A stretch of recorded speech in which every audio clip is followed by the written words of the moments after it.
Nupa haibasi yamna thamoidadi kanba lekin nupa gi mamittagi mapi kaitodungda tadabani lekin adumbo nupa aduna mamittagi mapi taraga kababa kaigum pot amagi damakta khallaga mapi taraga kabagadi adu asengmakki mana mapi taribado asengbani magi thamoida mahakpo adugi matik pamaba amsung mahak kidamakta yamna emotional oirabani matamda nupa sing mamittagi mapi taragane nupa di kaitodungda mamittagi mapi taroi pak taroi bas tara adil loirabani magi aroiba libeni yaurabani Assalamualaikum warahmatullahi wabarakatuh. Si mayam da wai katang thamjaga inshallah. Nupa haibasi samasta hinge da makti yam waba. Nupa khudingmakki ni sei nai ji ai amtagi natte ko. Angang oire mama mapa na haibi inning hotnab da wai wadabran wai ko. Katang chawre imung manung gi family gi awala pa yengningai da makta so amuk sidum wai. Katang chawra matungda amuk shadi gi matam yorok pano hongbagi matam yorok pada adu ki amuk maintenance tawna ba tana ba hotna ba saving tawna na mak hotna ba yam wai wadabra wai ko pare adu gi matungda amuk hayeng nungai ra anen khngani ba nungai te nungai brane awa ba kari ai nupi la ani ai gi nupi ana ba gi adu gi ai nupi amuk la ba matungda magi maintenance awa la ba mayam sing du loina maintain na ba hotna matam da hana suram ba tabuk tagi hena suri ibane sudabrane suiko wai ko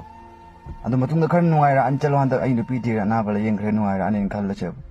amaka de hen war kani kari ai icha gi problem na ni nupi gi delivery case ki na ragna ai icha gi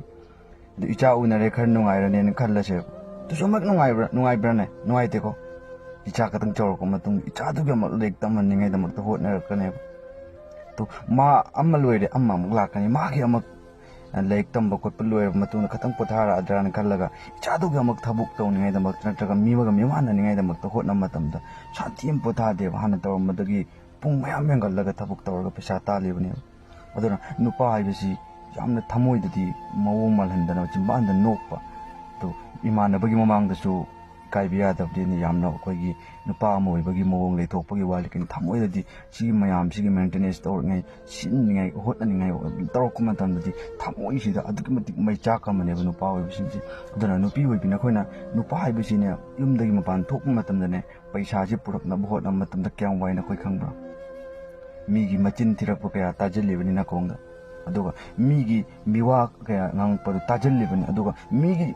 Chati ba mina suba talaba tabuk to suba chatlibani mi amagi makhada minai oiraga karigi aigi yumda aigi nupi angang icha isu lehori dun makoi gi damakta paisa khara ai puraga chattaba yaroi dun adugi paisa adu puraga ne makoi mabok thalangadabani aigi nupi mabok thalangadabani amasung aigi icha gi problem icha gi school gi fees amasung aigi nupi gi dress lengai demand si mayam singa ai paisa putabdi yum changba taragadi makoi gi demand om buning muthung oi dun ai paisa putabdi ya jahani yumdagi mapan thoga ne taru thok madam paisa dum pangne hotna matunda pung tara gani thoi pung tara hen service tawraga wana thabuk suraga ne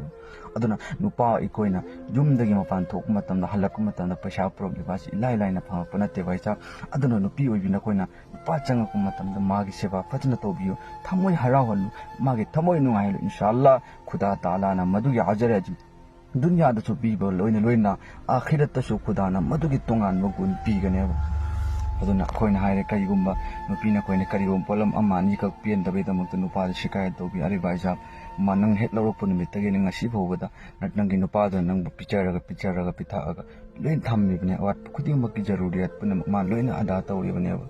nong photo awat pam leibe damak ta cpn de ko ten hai daraga de do phoboi gedram yaroi badut Allah tabarak taala nupa ayasi yamna thamoi di kanba lekin nupa gi mitte mapi kaitodung ta tadabani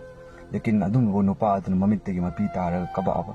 kaigum pot amagi damakta khallaga mapi taraga kabagadi adu asengmakki mana mapi taribado asengbani magi thamoida mahakpo adugi matik pamaba amsung mahak kidamakta yamna emotional oirabani matam dakta nupa sing mamitte gi mapi taragane nupa di kaidong da mamitte mapi taroi pak taroi bas tara adil loirabani magi aroiba libeni yaurabani adana nupi oibina koina nupa oiba khuting maksing asiba thamoi sengna luna tobi inshallah Allah na igi follower em islamic bhai chahi oning ba jati bijati ojuno mi oiba ahan badani mi aman amagi nungsiba koina uttakadabani aduna ikoina koi puna am toina nungsi chana laimen na she pa na koina chu nupi bulun tobi nupi na koina chu nupa bulun tobi che